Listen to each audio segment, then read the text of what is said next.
Guys, yeah, welcome back. Today we're going to do Batman issue number 128. Writer is Chip Zdarsky, artist is George Jimenez from DC Comics. Art on the cover is from Gabriele Dell'Otto, if I'm saying that correctly.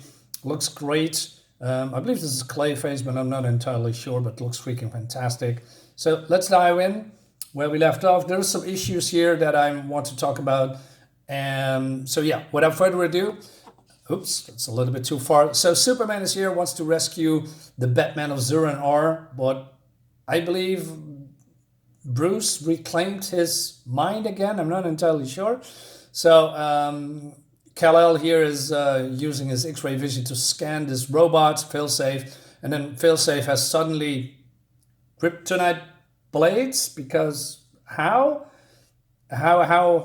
is that? Because Batman created this automaton thing, monstrosity. Did he install or put some kryptonite here in the past? Or, I mean, how can you buy it in a supermarket? I mean, everybody has kryptonite nowadays, so it's a little bit weird. Anyway, so, but then Clark, he is smart and, well, sometimes smart, but in this case, he is, he's smart now because he's fighting from a distance, uses his heat vision.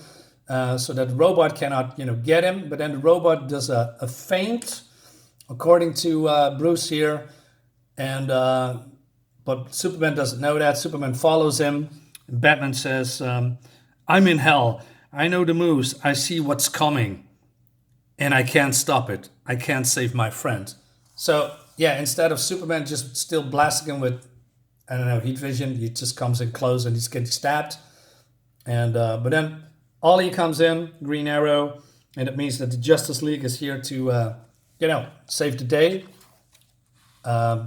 which is great. I like seeing the Justice League. Well, part of it. I mean, not everybody's here, but, we have a powerhouse like John Johns here, Hawkgirl and Black Canary. Looks great. And so Superman is lying here with this kryptonite thing in his body. So the Batman of Zur-En-Arrh says, "My entire body is screaming for me to shut down, to let unconscious kick in." And Superman says, "What is that thing?" "The paranoia of youth, Clark, an embarrassment that I can't bring myself to share just yet." And he says, "A robot to take me out." And then he just does this. Okay, that'll cut down on the kryptonite exposure. Okay, I'm following along. But then he does this, and he says, "And this stopped the bleeding, but he's infected with it now, dead in hours, if not treated." So I'm a little bit confused. What do you mean with infected?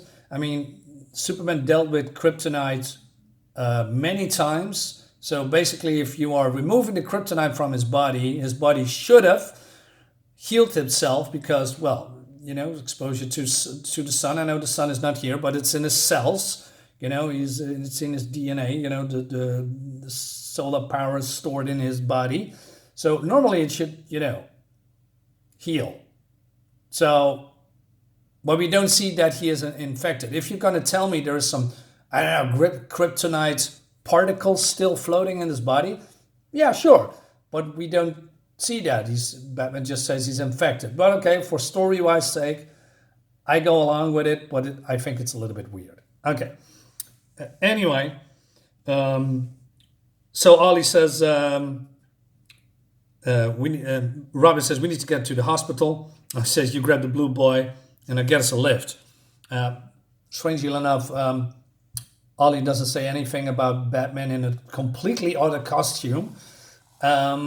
But hey, okay, maybe he's familiar with the Zur-En-Arrh, or maybe he doesn't care. But I don't know. It's just maybe he should mention it. Small complaints from my side.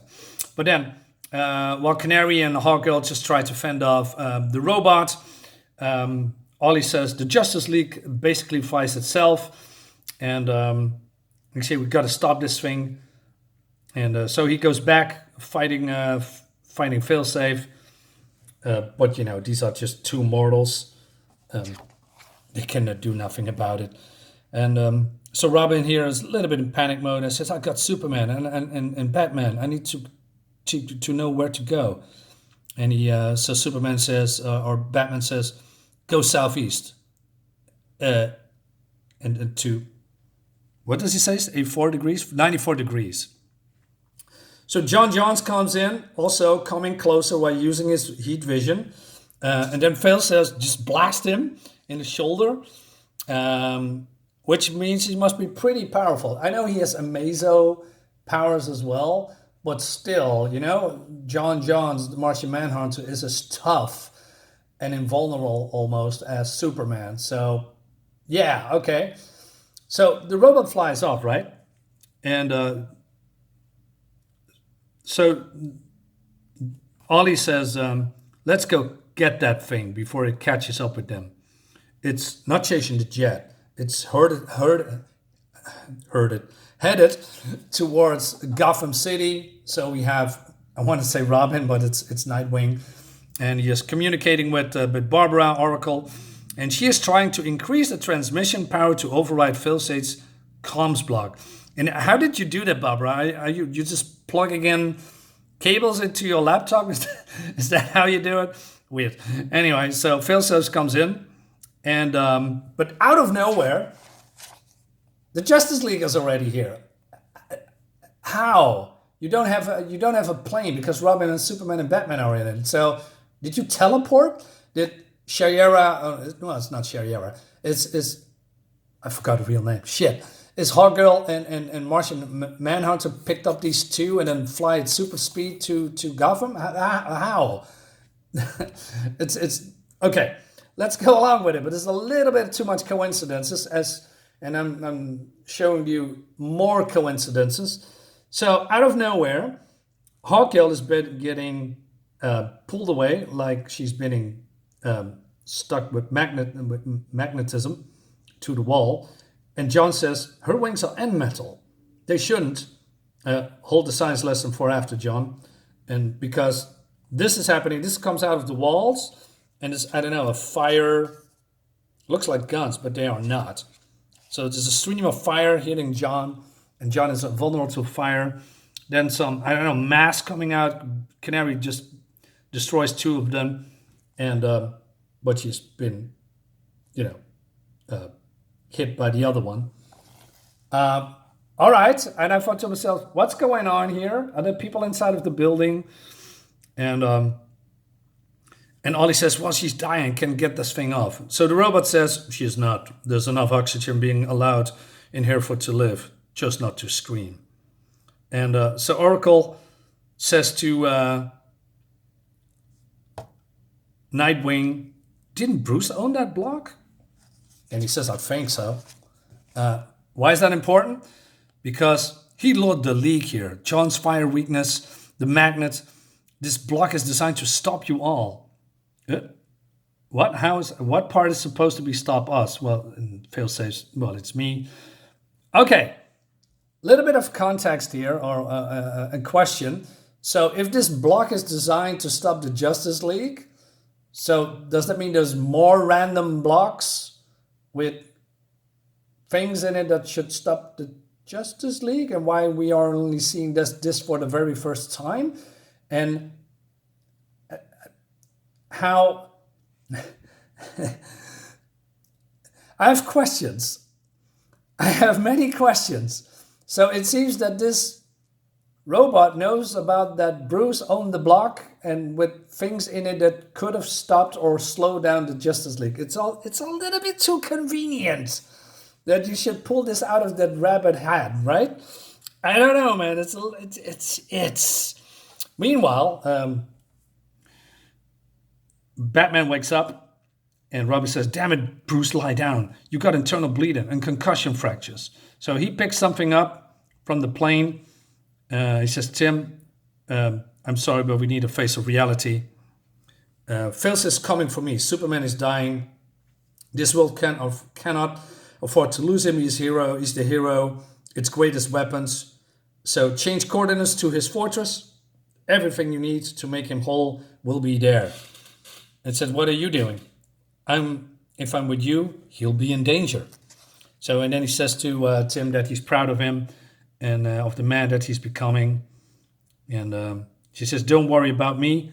I'll survive this. And, the Batman of Zur and R is falling into the ocean. So at this point, I'm very confused. Is this the Batman of Zur and R, or did Bruce took back his mind again?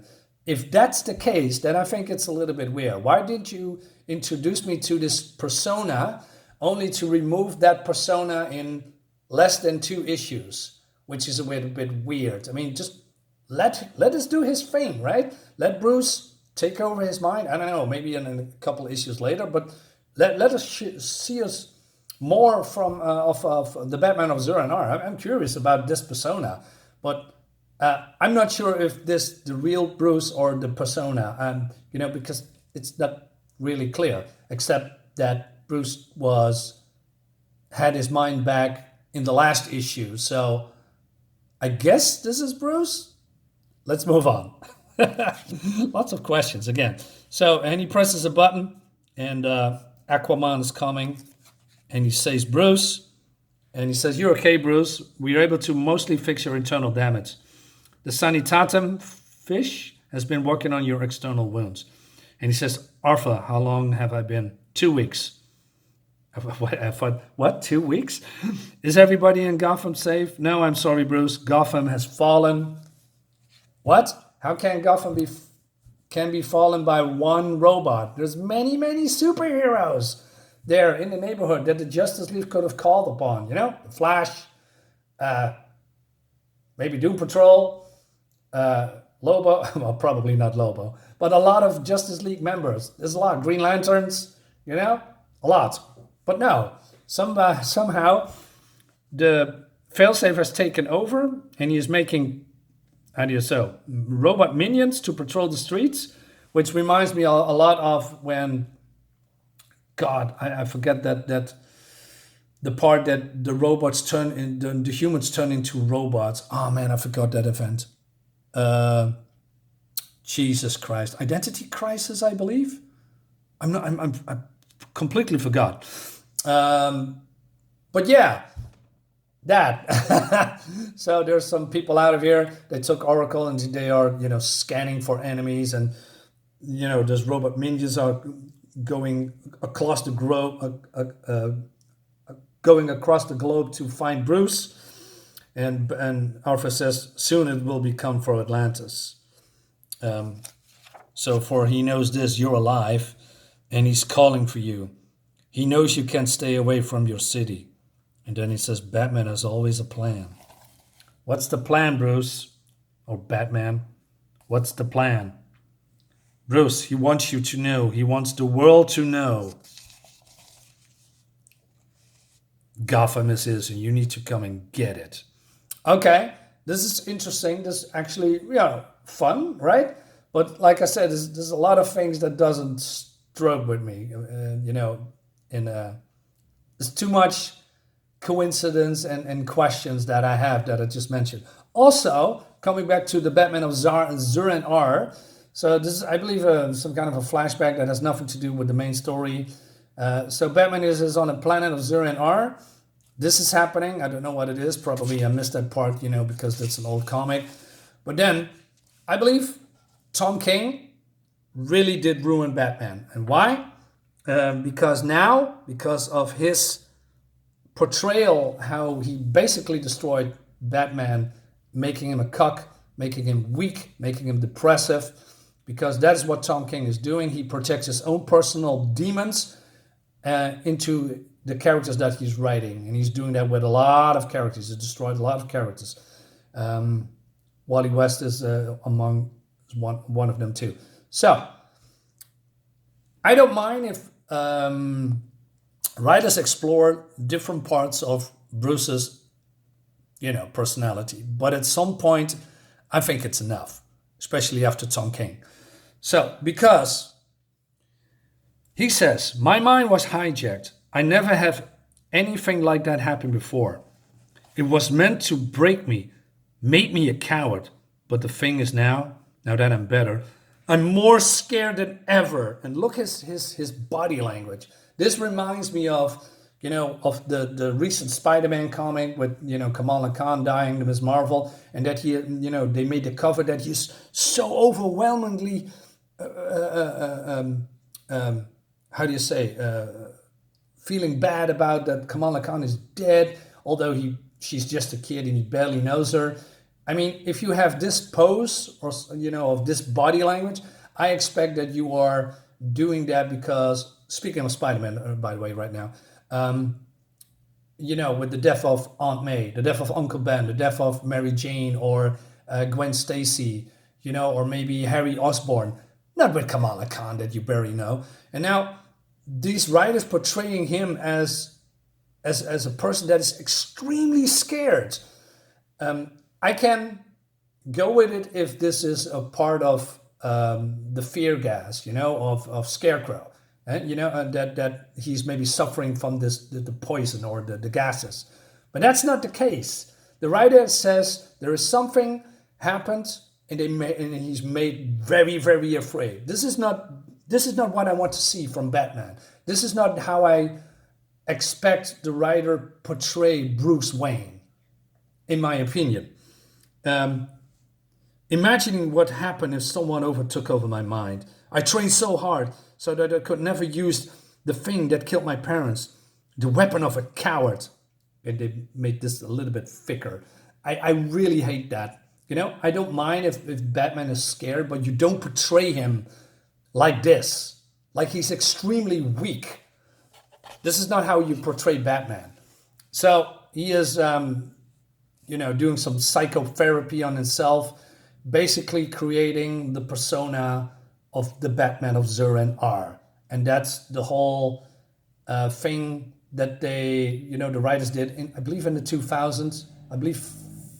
I'm not sure if it's Frank Miller, but somebody changed the whole Batman Zur-En-Arrh alien thing, that, he was an alien, and now Batman implemented this character in his mind so that in times of great stress and somebody is compromising his mind, he turns into the Batman of Zur-En-Arrh. I guess that's how it works. But, I'm not entirely sure. I'm just guessing just because this is a small story. We're not going to get into it. But, I just wanted to highlight it, how modern writers think Batman should be portrayed. And I'm wholly against it.